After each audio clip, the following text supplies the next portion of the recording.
Have you ever wondered why you do exactly the thing that ruins your day? Then sit back, baffled, as if you were watching a movie and never the actor. You promise yourself you won't argue, and 2 hours later, you're in the same fight. You decide to finally launch the project, and somehow you forget the deadline. You tell yourself you'll speak up, but your throat clams shut. That pattern, repeated, predictable, quietly cruel, is the work of the shadow. Jung called it the part of us we hide, deny, or project onto others. It carries impulses, fears, and strategies that once helped us survive, but now sabotage the life we want. Shadow work isn't moralizing, it's practical. It's not about saying you're bad. It's about noticing a repeating program that runs in the background and learning how to change it. Think of it like software. Useful code written in childhood now causes crashes in your adult environment. The toolkit we'll use is simple, testable, and built to interrupt autopilot. It doesn't demand perfection. It asks for curiosity, rehearsal, and small experiments. Start with the first tool, the mirror question. The next time you notice a sabotaging move, slow down and ask aloud in the quiet. What part of me wanted this to happen? That sounds odd because our first reaction is blame. They made me do it, or the system is unfair. The mirror question flips the focus from external blame to internal ownership. Maybe the part that wanted the fight needed proof of being seen. Maybe the part that procrastinated needed to avoid a possible failure that would reopen old shame. Naming the protective intention, however clumsy, turns sabotage from an accusation into a strategy you can redesign. There's an immediate practice you can use anywhere, the 5-word interrogation. When the pattern shows up, ask 5 simple words. What did I get by this? Answer quickly. Protection, avoidance, attention, safety. Distraction. The quickness prevents editorializing. It gets to motive. Motivation is not an excuse, it's a lever. Once you see the motivation, you can design a healthier option that provides the same need without the collapse. Tool 2 is the shadow letter. This is a short, private exercise that builds relationship with the parts that sabotage you. Find 10 minutes, sit with a notebook, and write a letter to the part that acts out. Dear perfectionist part, I see you. You protected me when criticism meant danger. Thank you. I have new options now. Can we try a different move today? The tone matters, respectful, curious, and clear about limits. The letter turns a hidden enemy into a recognizable voice. When you later feel paralyzed or defensive, reread the lines. The voice becomes less mysterious and more negotiable. Tool 3 is the tiny negotiation. Each time the shadow nags for an old response, negotiate a scaled-down alternative. If the voice urges, prove them wrong publicly, choose a compromise. I'll record my talk privately and share it with one trusted peer. If the impulse says, avoid the deadline to avoid shame, do a 5-minute draft instead. The negotiation satisfies the predictive logic, the safety it seeks, while preventing full sabotage. It trains the nervous system that risk can be contained and still survive. Expect resistance. Bringing the shadow into view triggers discomfort because it dissolves identity stories. Your shadow may appear as guilt, as a sudden urge to justify, or as a loud inner critic insisting you must suffer for change to be meaningful. Meet that with a 2-part safety phrase. I notice you're uneasy. Thank you for protecting me. Then follow with a practical anchor, 3 slow breaths or a small grounding movement. Naming the protector disarms its urgency. The breath resets physiology so choice becomes possible again.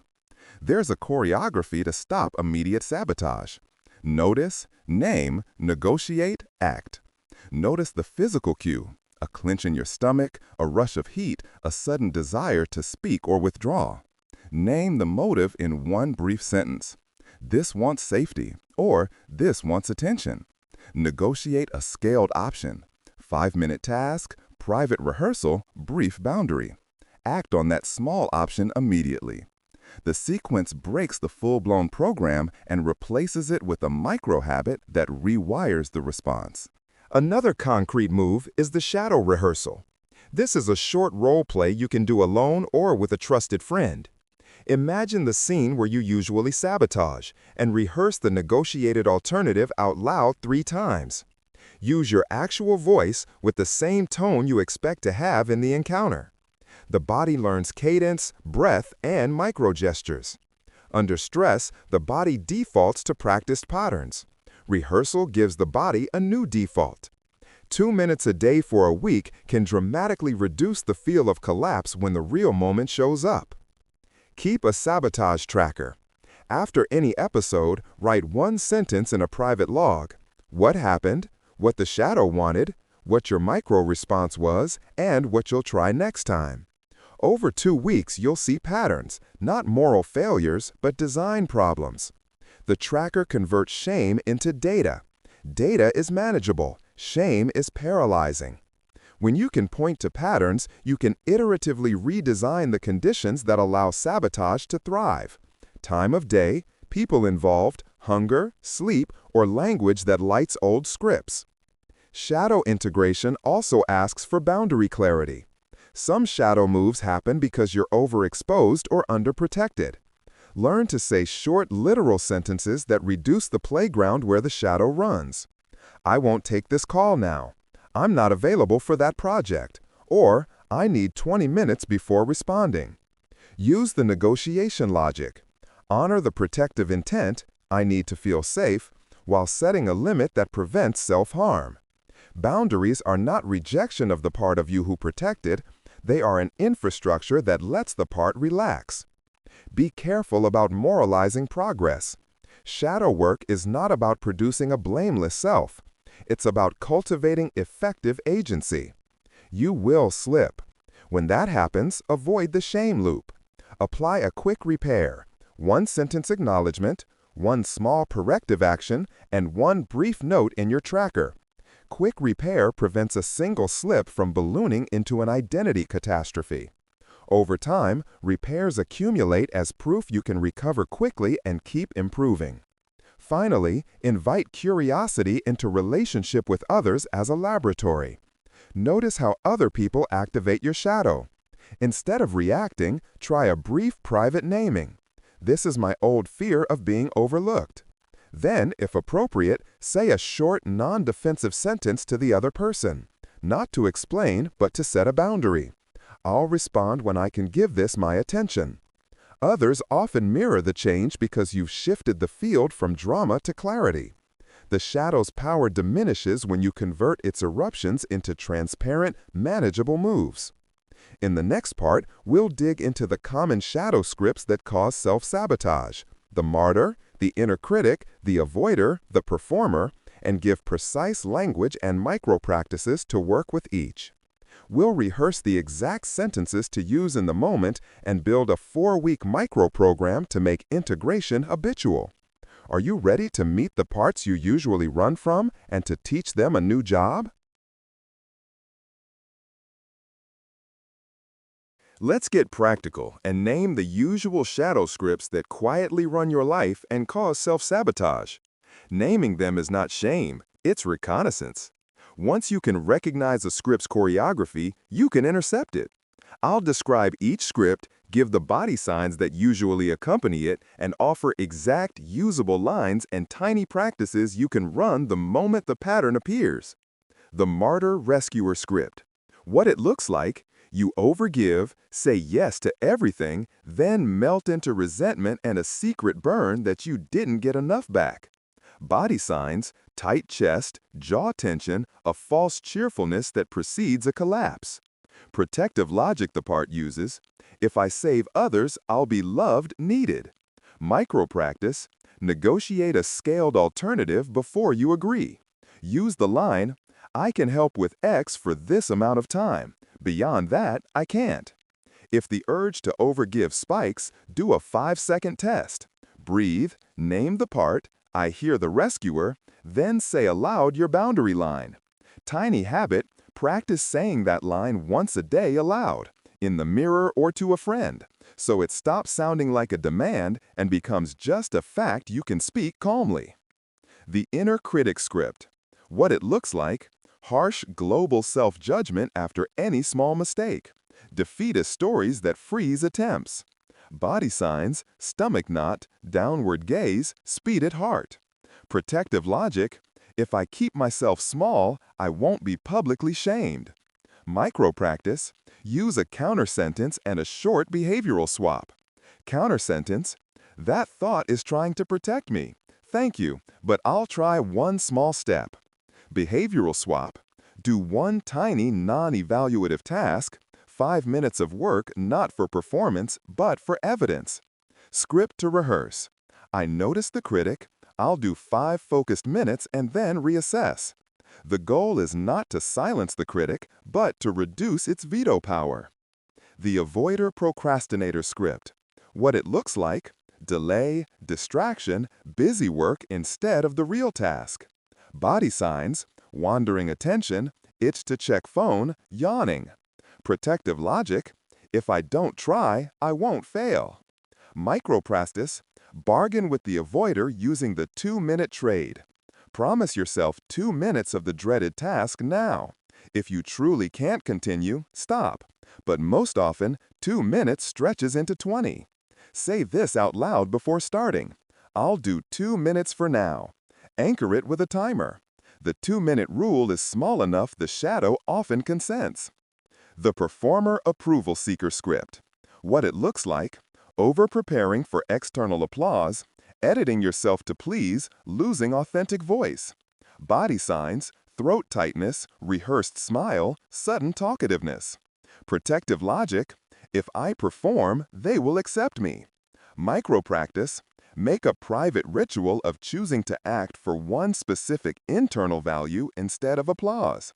Statement to practice, I do this for X, craft, curiosity, service, not for applause. When you notice the performative impulse, pause, name the value, and do one tiny action aligned with it. A private draft, a quiet practice, a line written without expectation of sharing. The controller perfectionist script.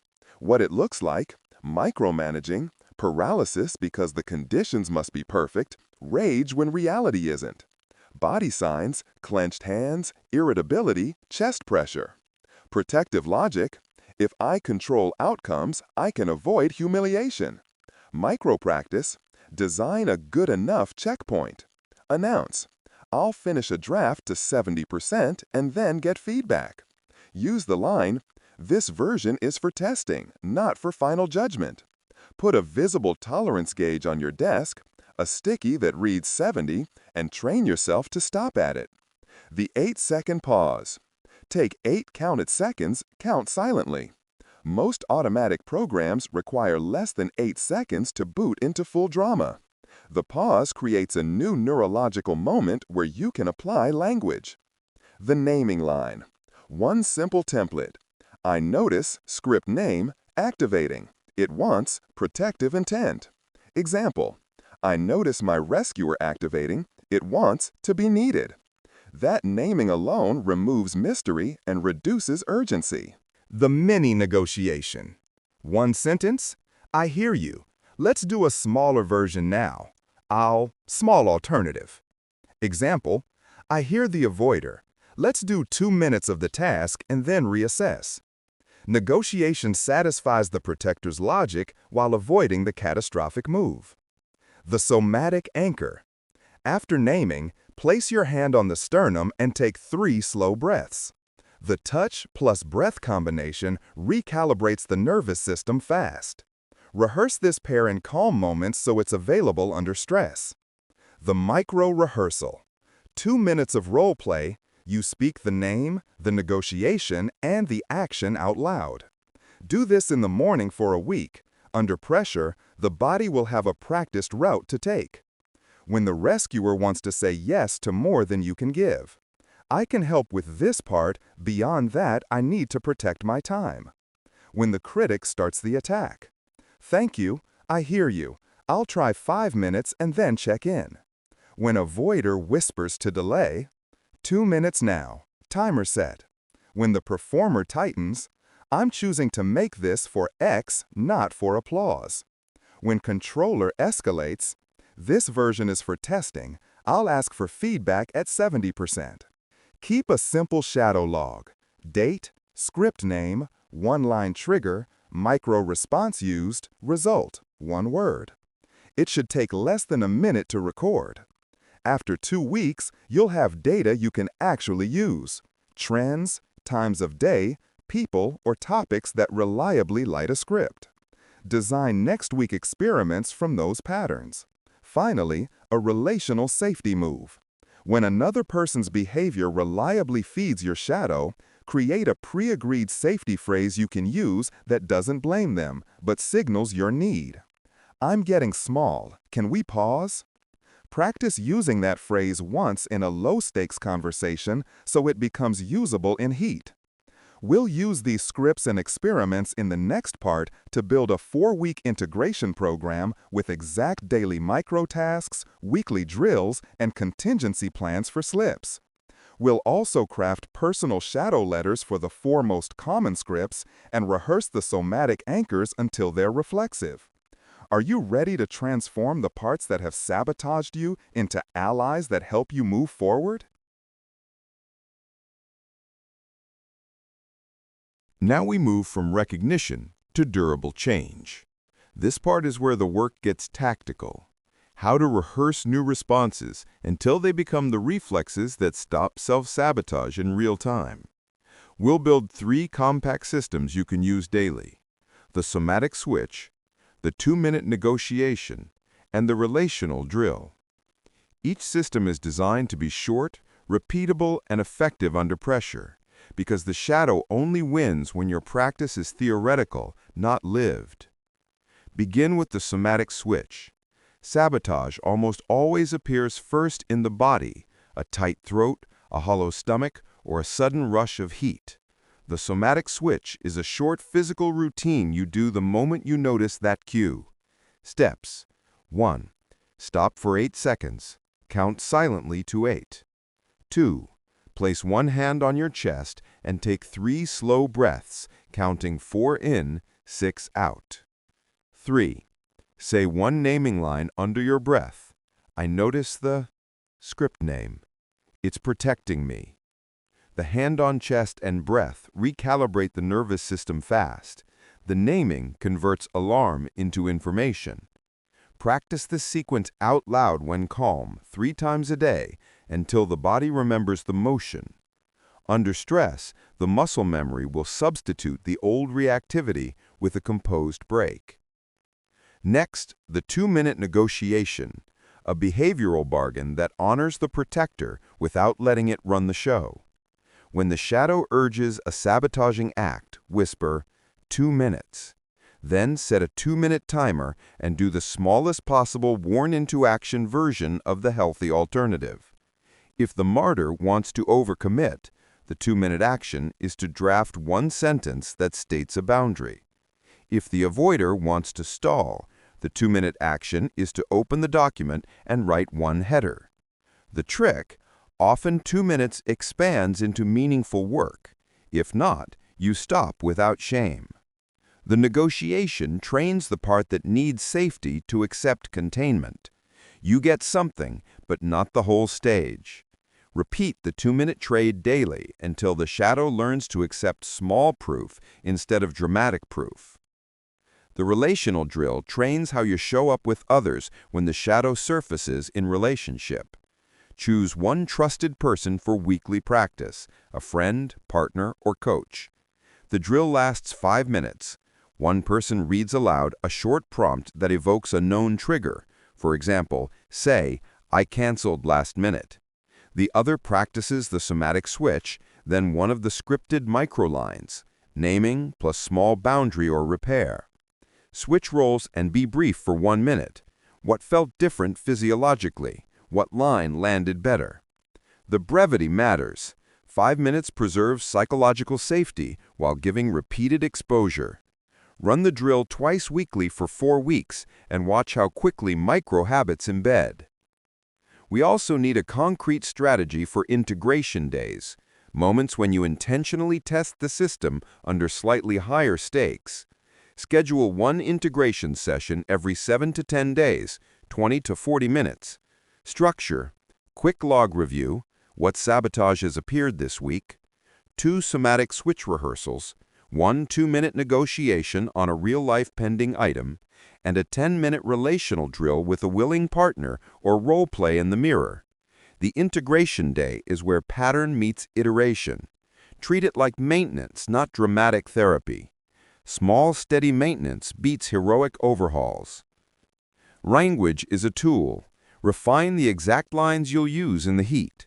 Here are concise, field-tested scripts. When the rescuer reflex wants you to say yes, I can do X up to Y time. Beyond that, I can't.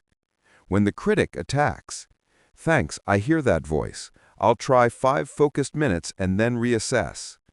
When the avoider nags to delay, 2 minutes now, timer set. When the performer tightens, I'm doing this for X, not for applause. When the controller rages, this version is for testing. Feedback at 70% is welcome. Practice these aloud with the somatic switch before you speak. Tone and pace are crucial. Softer, slower, and steady wins the nervous system game. Aggressive or breathless lines feed old loops. Measured lines build new ones. A crucial meta skill is the rapid repair. Nobody is perfect. You will sometimes sabotage after you've practiced. When you do, apply the 3-step repair immediately. Acknowledge, 1-line apology that names impact. Small corrective action, 1 concrete thing you will do to remedy or prevent repeat. And micro-reflection, 1 sentence in your sabotage tracker about why it happened. Example: I overcommitted and that made you wait. I'm sorry. I'll cancel the extra commitment and block protected time going forward. Repairs are not confessions of failure. They are data-driven resets that interrupt shame spirals. Use the sabotage tracker as your laboratory. Keep it minimal. Date, script name, trigger, micro response used, result, 1 word, and 1 tweak for next time. Review the tracker weekly during your integration session. Look for clusters, times of day, people, or conditions, hungry, tired, rushed, that predict sabotage. Design small experiments to change those conditions. For example, if exhaustion precedes sabotage, plan a micro-schedule that protects sleep and moves heavy tasks earlier in the day. The tracker turns vague moral narratives into solvable design problems. Another practice is shadow mapping. Once a week, pick 1 recurring pattern and map its entire chain. Trigger, body cue, inner story, shadow motive, old action, consequence, desired alternative. Map it visually in a notebook or a note app. Then design a specific 2-minute negotiation tailored to that chain and rehearse it 3 times. The mapping makes the unconscious visible and actionable. The rehearsal puts a new route into the body. A relational safety tool is the pre-agreed signal. With close people, negotiate 1 non-judgmental phrase to call a pause. Can we pause? Or time in. Use it when the mirror escalates. The person who hears the phrase agrees to stop, listen, and then either follow the micro-protocol, 2 minutes of feeling naming and 1 small request, or reschedule the conversation. The signal protects both parties and creates a habit of shared containment rather than mutual escalation. Finally, cultivate a steady gratitude and evidence practice. Each evening list 3 small wins: a somatic switch used, a 2-minute negotiation held, a repair made. These tiny facts weaken the ego's habit of magnifying failure. Carl Jung, taught that what is brought into consciousness loses its tyrannical hold. Repeatedly record the wins and the evidence will begin to outnumber the catastrophes in your internal narrative. In the next and final part, we will build the 4-week shadow integration roadmap. Daily micro-tasks, weekly rehearsals, contingency plans for slips, and exact wording for your personal shadow letters for the top 4 scripts. We'll close with a short public pledge you can post in the comments to strengthen commitment. Are you ready to turn the parts that sabotaged you into allies that help you move forward? Now we bring the work together into a sustainable program. Practical daily habits, weekly drills, and a clear plan for when you slip so the shadow stops running the show and instead becomes an ally. This final part is about durability. How to keep practicing without moralizing yourself into exhaustion, how to repair fast, and how to turn small wins into reliable new defaults. First, build a micro daily practice you will actually keep. Keep it short, 5 to 15 minutes, because the shadow loves anything that looks like perfectionism and will sabotage grand plans. Morning, 3 to 5 minutes. Read a one-sentence shadow inventory, one pattern you notice often, then write a one-line intention, a tiny negotiated action you'll try if the pattern shows up today. Example, shadow, rescuer. Intention, when asked, offer a single, limited help option. Midday, 1 minute. Check in. Name one bodily cue you felt and whether you used the somatic switch. Evening, 1 to 3 minutes. Sabotage tracker entry. Date, script, micro-response, one-word result. This compact loop plants daily neural seeds. Small repetition beats rare heroics. Next, set a weekly rehearsal. Pick 1 hour a week to do 3 things. 1. Run 3 2-minute negotiations on real pending tasks or rehearse them aloud. 2. Practice a 5-minute relational drill with a trusted person or via role play in the mirror. 3. Read one shadow letter aloud and revise it if the tone feels off. The weekly rehearsal maintains skill without requiring therapy-level time. It converts knowledge into habit because you intentionally expose the body to mildly stressful practice in a controlled setting. Create a monthly integration session, 20 to 40 minutes, where you review your tracker, update your shadow map, and plan 3 micro-experiments for the next month. The integration session is not confession, it's design. Ask, what conditions reliably produce sabotage? Time of day, lack of sleep, certain people. Then change one lever. Protect sleep, move hard tasks earlier, or set a boundary with a person for a trial month. Iteration is the engine. Small experiments, data, tweak, repeat. Now a compact repair protocol for slips so mistakes don't become identity. When you sabotage, do this quickly and plainly. Pause, 1 breath. Own, 1-sentence apology naming impact, no story. Repair, 1 immediate small corrective action. And log, 1 line in tracker. Example, I'm sorry I overcommitted. That left you waiting. I'll cancel the extra task and block time for you tomorrow. Fast repair dissolves the shame spiral because it converts drama into a concrete fix. The body learns that errors are recoverable, which weakens the shadow's argument that failure equals catastrophe. Design environmental constraints that limit sabotage opportunities. If you're a performer who edits endlessly, add deadlines that are non-negotiable and public to a trusted peer. I'll send a draft at 11 a.m. to you. If you're an avoider, use the 2-minute timer and make the work visible to someone, a shared Pomodoro or an accountability note.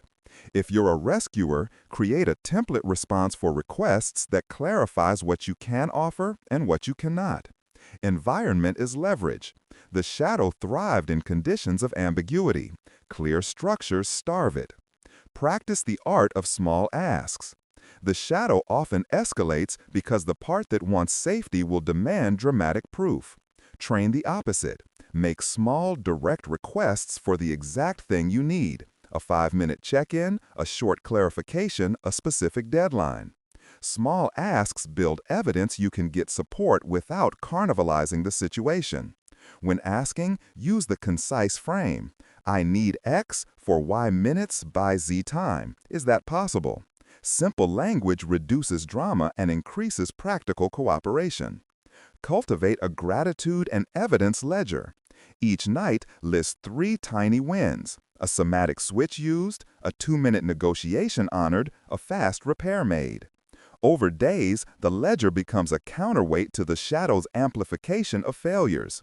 Evidence changes belief. The ledger gives you facts to stand on when the inner critic whispers always or never. Reread the ledger before moments you know are risky. Bring others in strategically. Share one line of your plan with a single ally. I'm practicing short boundaries. If I collapse back into old patterns, please remind me, 2-minute trade? Ask for one kind of support, not advice, and tell them exactly how to deliver it. Social scaffolding works because it interrupts private rumination with external cues. Choose someone steady and practice the simple prompt once. Repetition will embed it into real interactions. Guard against two common derailers. First, perfectionism about progress, expecting linear improvement overnight. Shadow integration is zigzaggy. Celebrate small change and expect reversals. Second, moral self-flagellation, using shadow work as yet another way to punish yourself. The point is efficiency. Learn faster, repair faster, move on. Treat your inner system like engineering. Find the broken loop, patch it, test the fix, iterate. When you slip and must repair, I'm sorry I reacted that way, I'll correct it by doing X now. When pressure to overhelp arrives, I can help with this aspect for X time. Beyond that, I can't. When procrastination tempts, 2 minutes now, timer set. When the critic dissolves courage, I'll do 5 focused minutes and then reassess. When relational tests occur, I'm triggered. Can we pause and come back in 10? Finally, close with a public-facing experiment to cement resolve. Pick one small pledge you can post or tell one person for accountability. One line, specific, time-bound. Example, for the next 30 days, I'll use the 2-minute negotiation whenever I feel avoidance and report once a week to friend. Public commitment increases follow-through, but keep it limited to one ally if you prefer privacy. If this content is making sense to you, click the subscribe button and subscribe to the channel. Thank you for your support. A last humane word. Shadow work is not a moral upgrade program, it is a life-preserving technique. The shadow served a purpose: protection, survival, belonging. And integration honors that purpose while offering better tools. You are not broken for having a shadow, you are human. The job is to teach the parts a new skill set so you can act with intention instead of being acted upon. If this video confronted you, made you think, touched a part of you that you usually avoid, then comment here. I choose to meet my shadow and teach it a new job.